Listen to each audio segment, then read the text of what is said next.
হাসিনার জন্ম হবে। এখন একটি দল বাধার সৃষ্টি করে, প্রতিবন্ধকতা সৃষ্টি করে বলছেন এই সাংবিধানিক সংস্কার, এত সব সংস্কার নির্বাচনের আগে আইনি ভিত্তি দিয়ে সংস্কার করার কি প্রয়োজন?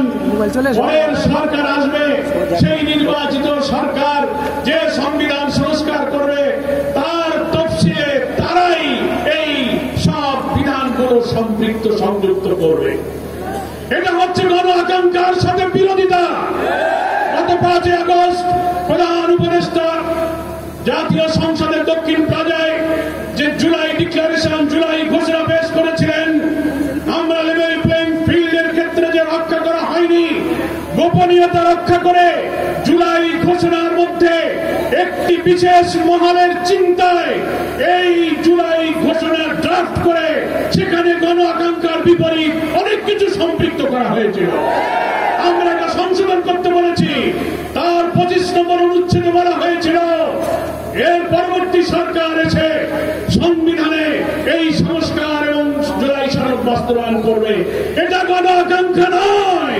আমরা বলেছি এই ইলেকশনের আগেই আইনি ভিত্তি দিতে হবে এবং এই 84টি সাংবিধানিক এবং রাজনৈতিক নানান সংস্কার আমরা এই ঐক্যমত্য পোষণ করেছি।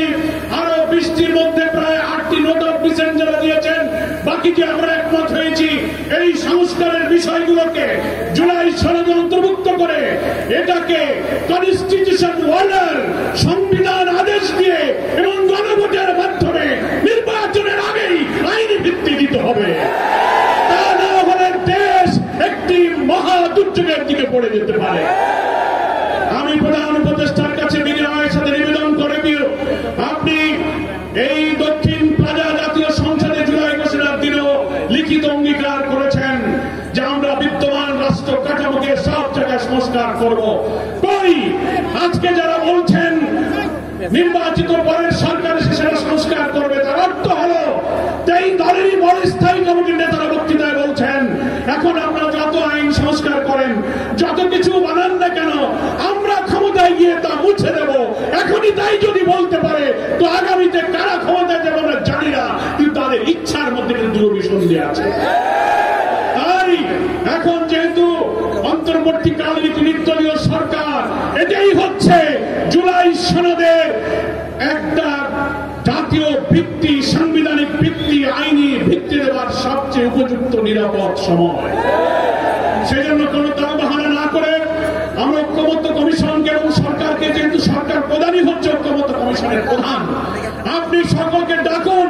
কোন সংকট তৈরি না করে আপনি কনস্টিটিউশন অর্ডারের মধ্য দিয়ে, একটা রেফারেন্ডামের মধ্য দিয়ে, এখনো সময় আছে, আপনি ইলেকশন এই সনদের ভিত্তিতে নির্বাচন করুন। কেউ কেউ বলছেন না এটা করা যাবে না। অনেক সাংবিধানিক মেজর ইস্যুতে যে ভিন্ন মতগুলো রয়েছে, আমরা প্রস্তাবে ঐক্যমত্য কমিশনে বলেছেন প্রধানমন্ত্রী পরপর 2 বার ক্ষমতায় থাকতে পারবে না, জুডিশিয়ারিতে প্রধানমন্ত্রীর ইচ্ছায় নিয়োগ হবে না, সাংবিধানিক পদগুলোতে নিয়োগ হবে না, সেপারেট অ্যাপয়েন্টিং অথরিটি হবে। এই সংস্কার যদি এখন না হয়, প্রেসিডেন্ট প্রধানমন্ত্রীর ক্ষমতার ভারসাম্যগুলো ঠিক করার জন্য যত সংস্কার এত 2 মাসে আমরা করলাম, তা যদি ইলেকশনের আগে না হয়, বিদ্যমান রাষ্ট্র কাঠামোতে যদি আবার নির্বাচন হয়, তাহলে এই কাঠামোতে আরেকটি ফ্যাসিবাদের জন্ম হবে।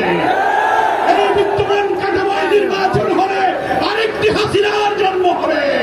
বাংলার মানুষ আর ফ্যাসিবাদ জন্ম হতে দেবে না।